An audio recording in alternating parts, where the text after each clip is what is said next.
sesión y vamos a escuchar a Rita Novoa, que colabora con María de Lourdes Rosa en el seno de la Universidad Nueva de Lisboa y que lleva un proyecto de investigación sobre el mayorazgo entre el XIII y el siglo XVII. Hablará de las disposiciones del mayorazgo portugués. Le cedo la palabra.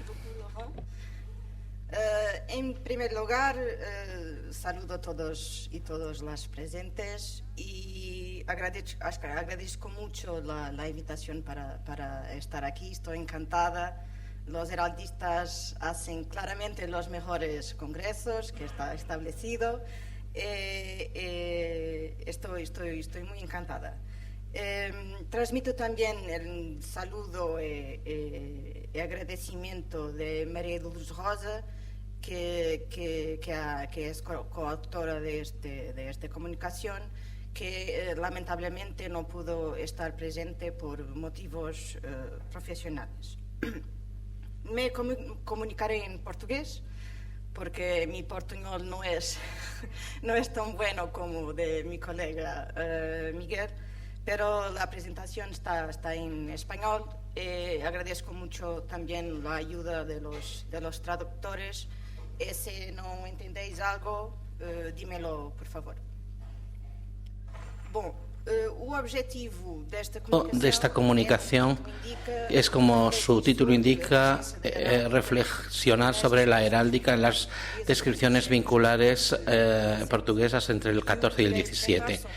Quería presentar datos preliminares de una investigación que está en curso sobre la construcción y la transmisión de una identidad corporativa a través de los vínculos, una investigación que se está desarrollando en el ámbito del proyecto Vinculum. He dividido la comunicación en tres partes. En la primera vamos a hablar del proyecto Vinculum, en la segunda hablaré de los vínculos y la identidad corporativa y el papel que la heráldica desempeña en este proceso, y por último, en tercer lugar, hablaré de la presencia de la heráldica en las disposiciones vinculares. Para hablar del proyecto, les invito a ver un breve vídeo de presentación. Vamos a ver si funciona.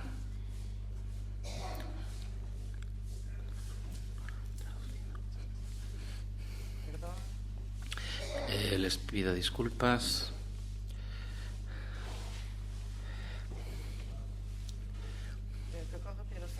Según sus componentes, el cuerpo humano debería... ¿Qué son los anuncios?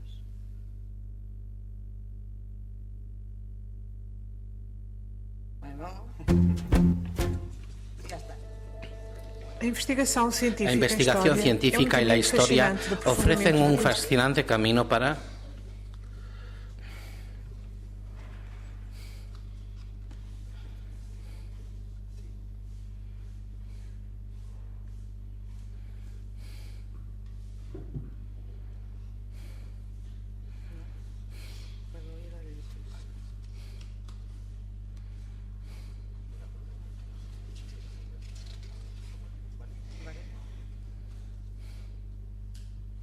sobre el pasado.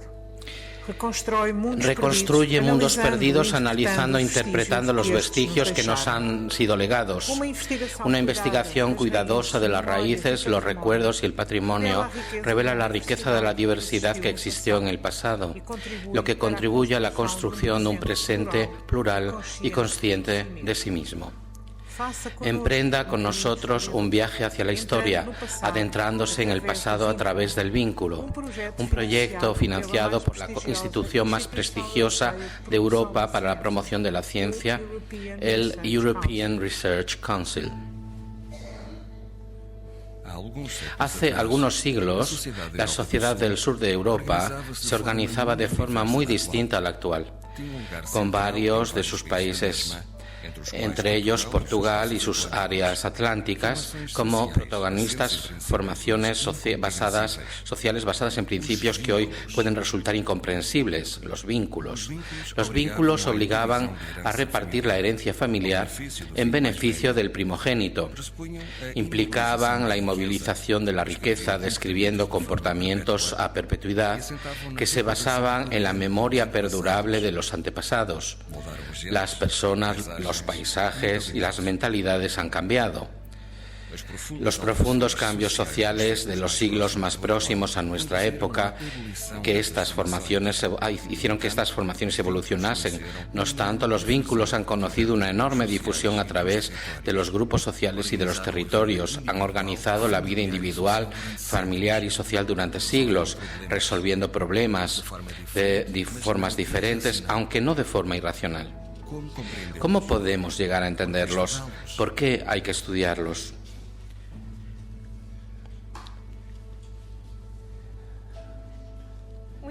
El ejemplo de la memoria y del legado que dejan los vínculos lo encontramos aquí en la Quinta da Piedade, en Póvoa de Santa Iría, en Portugal. Partamos de ahí para entender el pasado. En 1336, un viejo canónigo de Lisboa, Vicente Afonso Valente, redactó su testamento dejando encargos para la celebración de misas y tierras en Póvoa a su hermano Lourenço, que era caballero. Fue así como nació el mayorazgo de Póvoa. Generaciones de mayorazgos ilustres gobernaron a la familia y a las personas, como había dejado escrito el fundador, que nunca fue olvidado.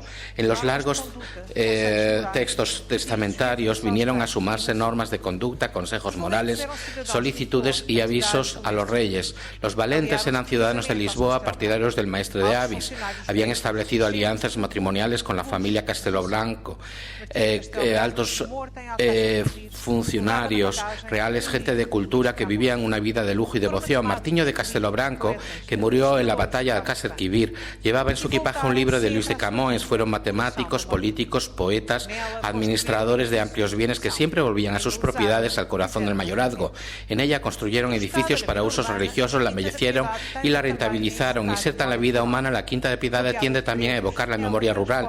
Está rodeada de edificios y nos transporta a otro pasado, el de una comunidad que vivía en torno al cuerpo vincular. A ella podemos llegar a conocerla a través de los vínculos, un cuerpo social que perduró durante siglos. Hoy es un recuerdo, con gente y con tierras en su interior. No es casual que exista una avenida con el nombre de su fundador, que lo rodea todo, que tal vez contribuya a desarrollar un espacio identitario. El proyecto Vinculum, liderado por María de Lourdes Rosa, pretende explorar esos recuerdos y la herencia legada por los vínculos. Con la financiación del European Research Council y con sede en el Instituto de Estudios Medievales de la Facultad de Ciencias Sociales y Humanas de la Universidad de Nova de Lisboa, el vínculo tiene como objetivo conceptualizar y explicar el fenómeno del vínculo en las sociedades premodernas del sur de Europa, desarrollando un nuevo paradigma analítico que permita interpretar este fenómeno histórico. El proyecto está organizado en 5 partes principales. La primera se centra en las fuentes autorizadas para el estudio de los vínculos y en la enorme riqueza archivística que nos han legado. De aquí se obtendrá una base de datos sobre los vínculos y sus archivos que no solo permitirá estudiar el fenómeno de los vínculos, sino también comprender otros aspectos diversos que caracterizarán los contextos históricos sometidos a análisis. Las partes segunda, tercera y cuarta están dedicadas a la conceptualización de los vínculos como entidades corporativas y al análisis temático de la agenda social.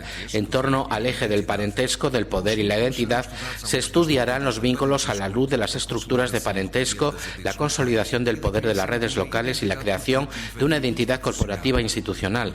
Por último, en la quinta parte se aborda el estudio comparado de las sociedades vinculares en el espacio atlántico, reflexionando sobre el papel que tuvieron los vínculos en los procesos de colonización llevados a cabo en los reinos ibéricos. Un ejemplo ilustrativo es el mayorazgo instituido por Duarte Gomes da Silveira en 1639 en el estado brasileño de Paraíba, que fue destacado en la iniciativa colaborativa del vínculo del mes. Podrán seguir la evolución del vínculo en el sitio web del proyecto.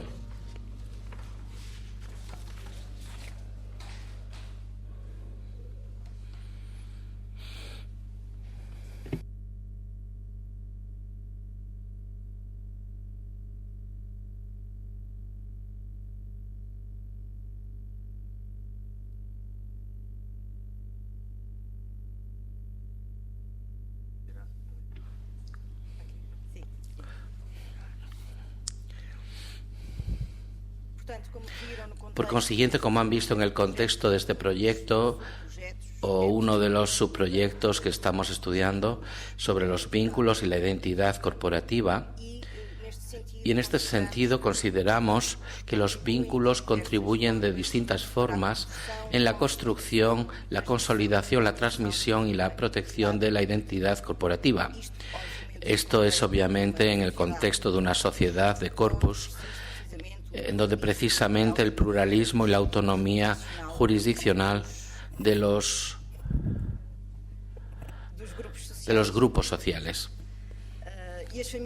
Las familias corporizan ese corpo familiar supraindividual por encima de los individuos específicos y precisamente tiene una naturaleza institucional de autoridad del pater familias.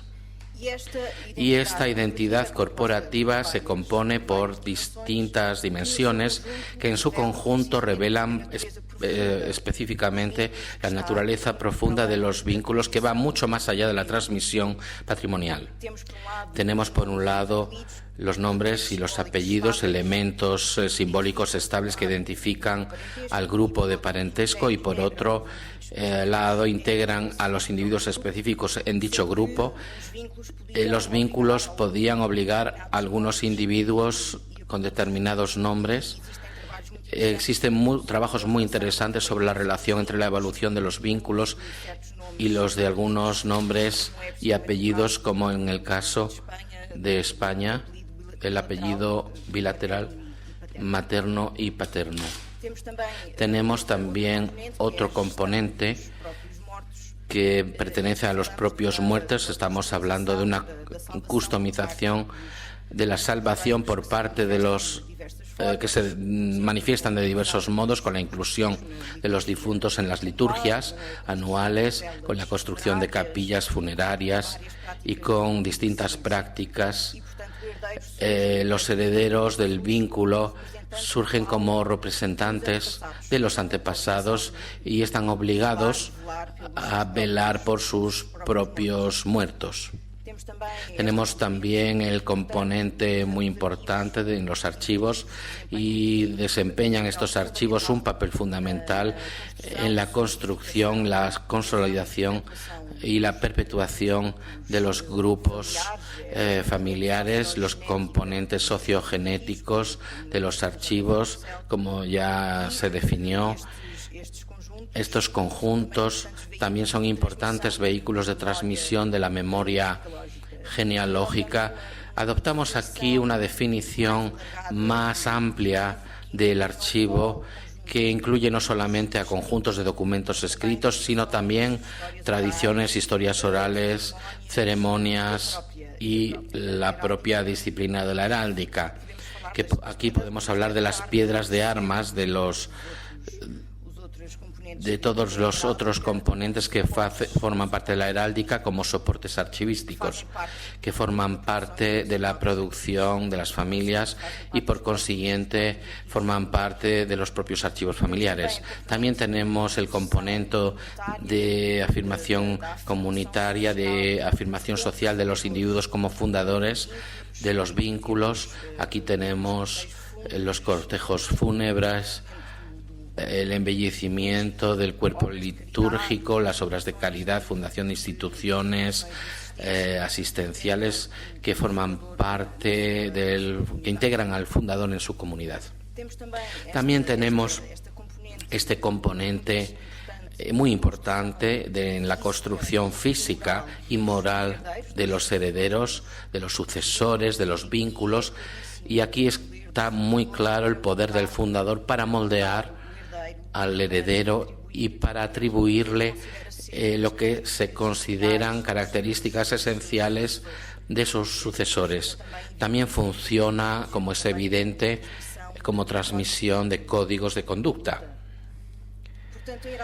La heráldica, y esto es algo muy importante, se conforma de forma integrada en el proceso de construcción, consolidación, transmisión y perpetuación de una identidad corporativa, y toma parte de distintos modos en cada una de estas dimensiones. Pasamos ahora al tercer punto sobre la presencia de la heráldica en las disposiciones vinculares portuguesas entre los siglos XIV y XVII. He dividido esta parte en tres subepígrafes. El primero es una panorámica general desde el punto de partida. Después, en el segundo punto, hablaré de los vínculos que contienen cláusulas de uso obligatorio de armas. Los instituidores obligan a utilizar sus armas. Y en el tercer y último punto hablaré de otras referencias a las armas que se integran en esta documentación, especialmente en los espacios, en los objetos y en los tombos, en los cartolarios. Esta investigación se inició a partir del proyecto Vinculum, que es una base de datos de vínculos.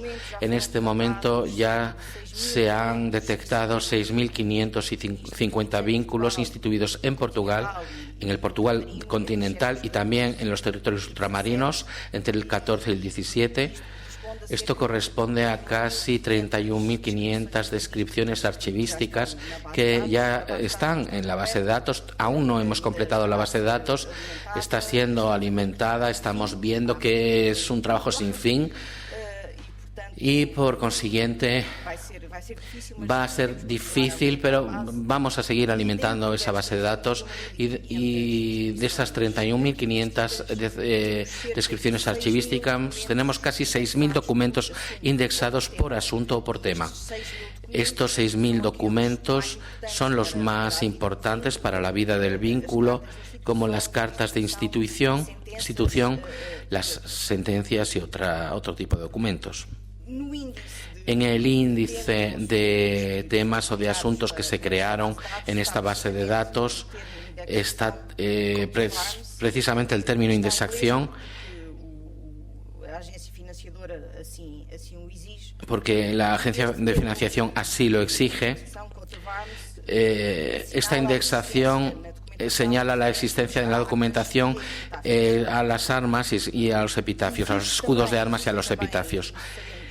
Esto lo sabemos también, que hay referencias heráldicas fuera de este universo de los documentos indexados y, contrariamente a lo que esperábamos, la presencia de la heráldica es poco frecuente, es decir, que no es transversal de ningún modo. En esta comunicación he identificado 98 documentos con referencia heráldica que corresponden a la producción documental de 88 vínculos, y aquí observamos como conclusión una cosa curiosa, es que existen más vínculos con referencias heráldicas durante el siglo XVI y en la base de datos aparecen más las del siglo XVII. Es decir, hay una presencia más acentuada en el siglo XVI en principio. En relación a los vínculos que tienen cláusulas de obligatoriedad en el uso de armas, la muestra contiene 42 vínculos y aquí también hay una mayor preponderancia durante el siglo XVI. Evaluando desde el punto de vista general estos vínculos que contienen cláusulas de obligatoriedad en el uso de armas, podemos sacar algunas conclusiones. La primera es que la motivación para la institución del vínculo está claramente relacionada, como ya hemos dicho varias veces, con la motivación y la conservación de la memoria del nombre, de la familia, del linaje, la casa, la generación, de la nobleza y del honor. Son términos que surgen en la documentación y esto es distinto de la mayoría de otros vínculos en donde se nota una mayor preocupación por la salvación del alma, no solo por la consolidación del nombre y de los apellidos, sino por la salvación de la alma. Son vínculos con cláusula de uso obligatorio de las armas, denotan evidentemente también una preocupación por la salvación del alma, pero esa no es la motivación principal. Por esto todos los vínculos que tienen cláusulas de obligatoriedad de armas también tienen cláusulas de obligatoriedad en el uso del apellido y a veces del nombre propio. Existen muchas más instituciones que utilizan ese uso obligatorio sin usar la obligatoriedad de las armas. Por lo tanto, de acuerdo con las reglas del vínculo, si los sucesores no usan el apellido y las armas, pierden el derecho a administrar los bienes y el patrimonio, como si no hubiesen nacido nunca. En estos vínculos, la sucesión es preferentemente masculina y al primogénito, y hay una preocupación por la sucesión femenina. Por tanto, suceder al hijo de la hija, en principio tiene que usar el apellido del padre y no del abuelo. Y por tanto, esto se ha dicho varias veces por los instituidores, y por tanto obligan al uso del apellido y de las armas del instituidor. La sucesión femenina, es decir. Y al mismo tiempo hay una preocupación muy grande por una posible acumulación de vínculos que tienen la misma obligación. Por tanto, un mismo heredero que herede dos o más vínculos que obligan a el uso de varios apellidos y armas podría ser complicado. Sin embargo, son muy pocos los casos en los que los fundadores no permiten la mezcla de apellidos y armas. Cuando no lo permiten estas mezclas, lo que piden normalmente es que uno de los mayorazgos sean para el primogénito y el segundogénito podrá usar los apellidos y las armas y el primogénito se queda con otro vínculo. Pero lo habitual es que se permita la mezcla de apellidos y de armas en los casos en los que el sucesor es simultáneamente heredero de otro vínculo o de otra casa que también tiene estas cláusulas de obligatoriedad. Pero cuando se permiten estas mezclas, se pide siempre que el apellido esté en primer lugar, que es el lugar más noble del apellido, y que las armas del fundador se coloquen en el cuartel superior a la mano derecha, digamos, como se dice, los términos técnicos de la heráldica, a la mano derecha, como dicen los instituidores. Evidentemente, estas cláusulas crean muchas contradicciones e incompatibilidades, y esto se estudia por varios autores, es estudiado por varios autores, y hay que tener también en cuenta es la intención fundacional. Lo que tratamos de recuperar de estos documentos de institución es una intención fundacional, y otra es la realidad efectiva. Y habría distintas formas de redactar, digamos, esta realidad efectiva. Por norma, lo que los instituidores piden es que se use el apellido del padre y las armas del fundador, y en el caso de los vínculos instituidos por parejas, siempre se utiliza el apellido y las armas del marido, y lo mismo ocurre cuando hay vínculos instituidos por viudas. Y para facilitar la vida de los herederos, los instituidores dejan muchas veces referencias para que se pueda saber cuáles son las armas que deben utilizarse. Y esas referencias son las sepulturas, las capillas fúnebres, los sellos, algunos objetos y a veces también los certificados del rey de armas, que se transmitían a través de los archivos familiares.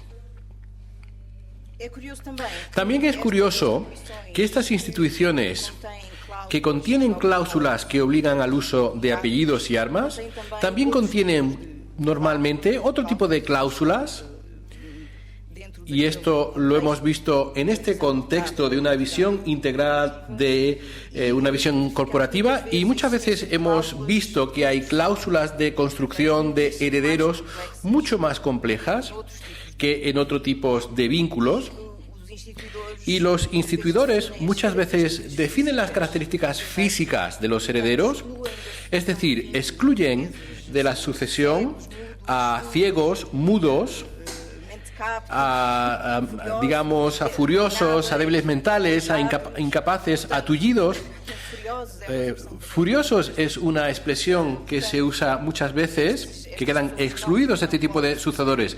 Este tipo de personas no pueden suceder los vínculos porque no pueden representar su familia, muchas veces no pueden gestionar el vínculo.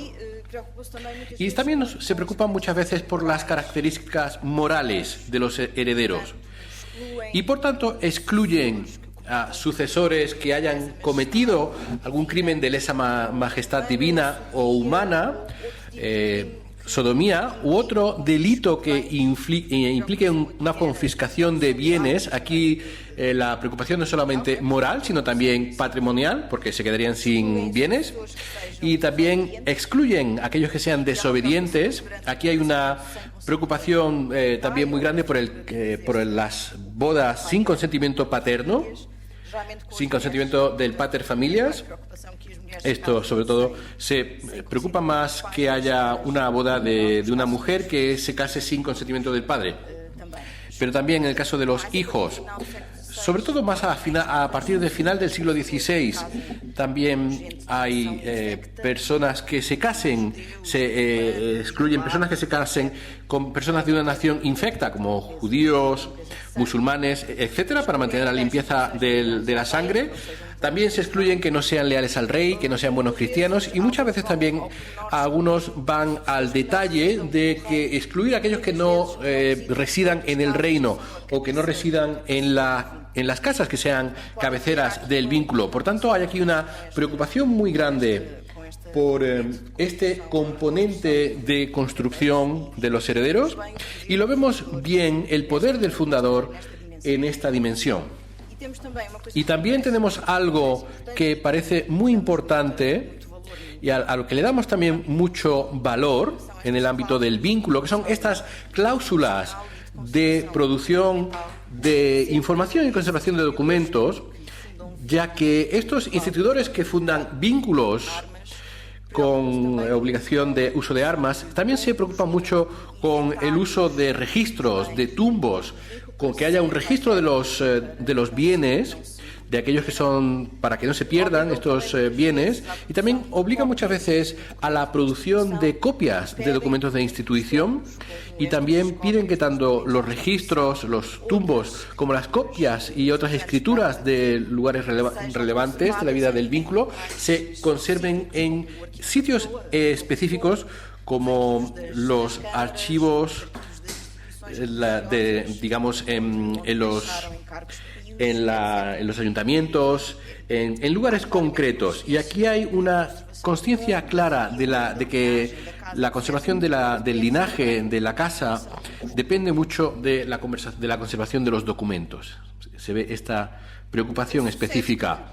También ocurre que el hecho de que los fundadores tuvieran armas no implicaba necesariamente la inclusión de cláusulas en el uso obligatorio de armas.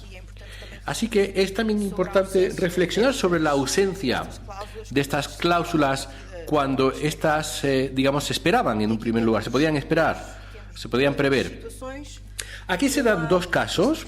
Por un lado, aquellas instituciones que tienen armas, pero que no incluyen cláusulas de uso obligatorio de apellidos ni de armas, y aquí podemos especular que la preservación del nombre de familia no era el objetivo principal de la institución del vínculo. También podemos especular que el uso era implícito y por tanto no era necesario indicarlo en un documento de institución, o también se podía pensar que se había ya acordado el uso a través de otras vías, a través de las bodas, etcétera. Tenemos otro caso que es más difícil de explicar, de instituidores que tenían armas, que tienen armas que incluyen una cláusula de uso obligatorio de apellido, pero no de armas. Y aquí confieso que es difícil saber. Si alguien lo sabe, por favor que me lo diga. También hay, digamos, algunas hipótesis que se puede considerar que cuando se usa un apellido se usan también las armas, aunque no es muy obvio. también se puede haber acordado por otra vía, o que haya situaciones específicas de cada una de estas familias. Pero es interesante también reflexionar sobre esta ausencia, no solo sobre la presencia, sino también sobre la ausencia. Y también pasamos ahora para la última parte, sobre la presencia de heráldica, sobre referencias a la presencia de heráldica más allá de estas cláusulas de uso obligatorio de armas. Y aquí empezamos por los espacios, y el espacio al que hay más referencias son las sepulturas y las capillas funerarias, y sobre todo, digamos, hay un movimiento de heraldización del espacio sagrado, y vemos que hay una gran preocupación en los instituidores con las características arquitectónicas de la capilla, y hacen descripciones muy cuidadas sobre la forma que deseaban que las capillas se construyeran. Y también, igual que hay cláusulas, como ocurre con las cláusulas de uso obligatorio de armas, hay cláusulas de uso obligatorio de apellidos, hay cláusulas que hacen referencia a los epitafios. Traigo este caso muy curioso de Francisco Rao de Almeida, que constituyó un vínculo en el siglo XVII, que, a diferencia del resto, pide que la sepultura sea lisa, sea sobre una piedra lisa, que no tenga armas, y que diga simplemente: aquí yace un gran pecador. Aquí hay una ausencia de armas para garantizar, para ser más humilde.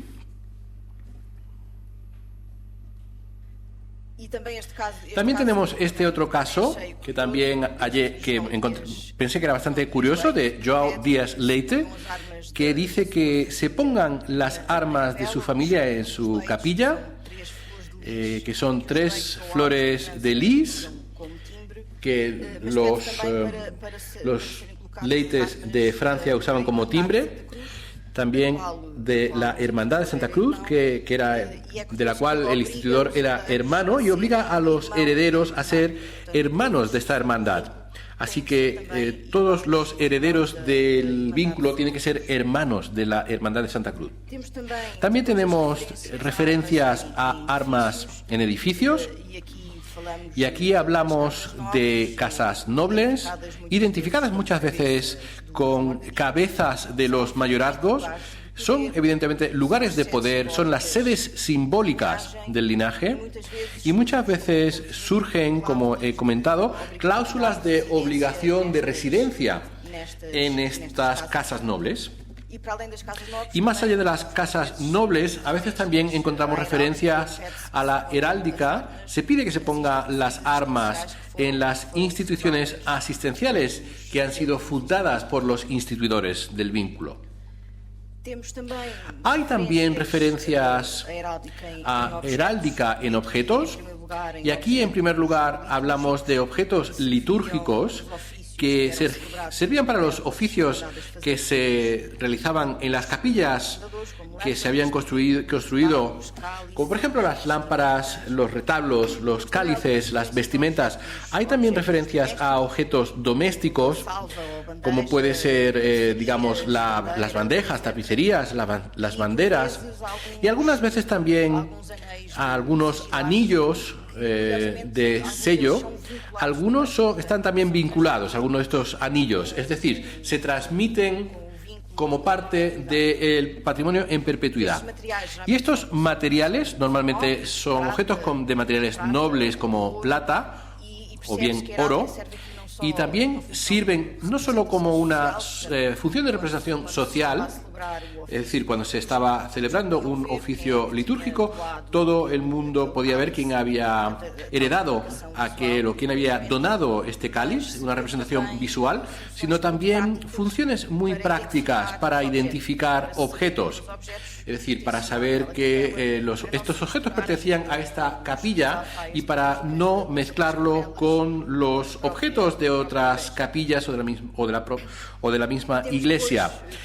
Tenemos por último, para terminar, referencias también a heráldica en los tumbos o registros, digamos, de bienes relativos al vínculo, que muchas veces contenían también copias de los documentos de la institución y también copias de otras escrituras relativas a los bienes o a documentos que eran considerados pertinentes para la gestión y la supervivencia del vínculo.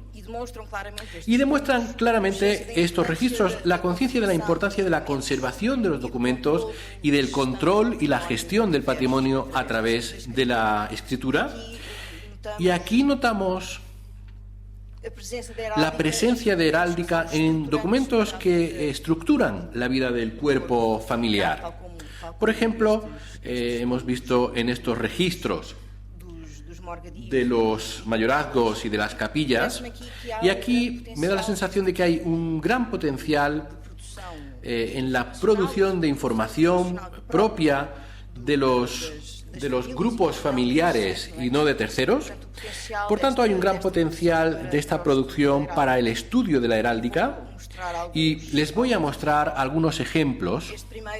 Este primero es uno de los más interesantes porque tenemos aquí el registro del mayorazgo de Felipa da Silva, hija de Vascos Eanes, Corte Real y Joana da Silva, y en la institución del mayorazgo, Felipe da Silva pide que se hagan 4 copias del documento de la institución en pergamino,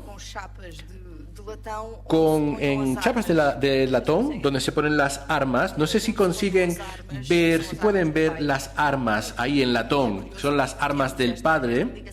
Ya que es curioso tener este vínculo entre la petición de producción del registro y el registro en sí mismo, que en este caso está en fondos de mayorazgos y capillas del Archivo Nacional de Portugal.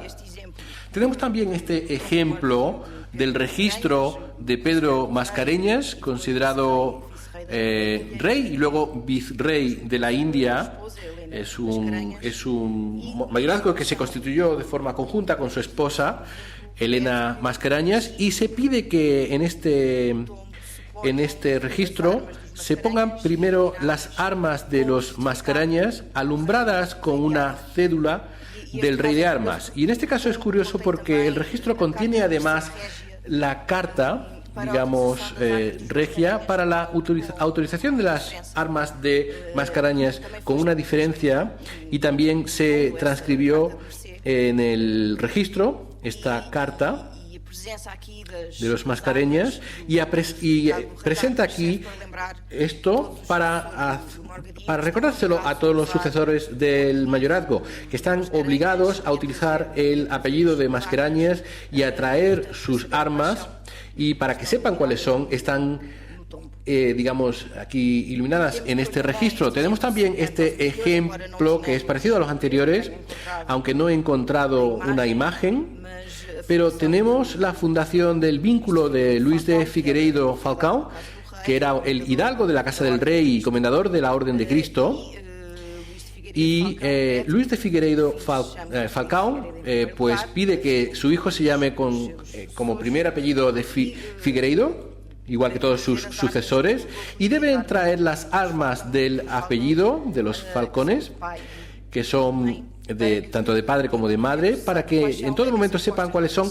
Deben ponerse en principio en la copia del documento de institución, iluminada también con la certificación del rey de armas.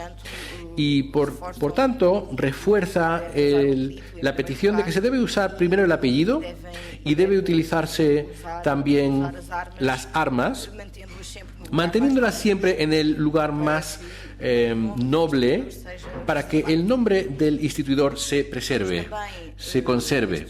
Tenemos también este ejemplo del registro del mayorazgo de Gil Aenas de Costa y de su esposa Joana da Silva, que curiosamente no se pide en la institución que se pongan las armas del registro del tumbo, pero aparecen, con lo cual esto demuestra que era una práctica relativamente común. Incluso aquellas informaciones que eran consideradas implícitas, que no era necesario indicarlas en los documentos de institución. Tenemos también en los últimos dos ejemplos, tenemos el tumbo del mayorazgo de Jorge López Gavicho y María Núñez. Aquí vemos que los historiadores no mencionan las armas en ningún sitio. No sabemos si realmente tenían armas, pero se pusieron cuando se realizó este registro, que fue poco después de la institución del vínculo, y el ilustrador pidió que se incluyeran las armas. No sabemos exactamente por qué. Quizás fue un mayorazgo que fue incorporado en otro vínculo, o el mismo instituidor tenía, o el mismo administrador había recibido estas armas. Y para terminar, este último registro del mayorazgo de Diego Marmeleiro, hidalgo de la Casa del Rey, y su pareja Catarina de Lemos, en la que vemos que el vínculo no hace referencia a las armas, pero luego las armas se colocan aquí en el tumbo, en el registro, de forma posterior. Y aquí acabo. Muchísimas gracias.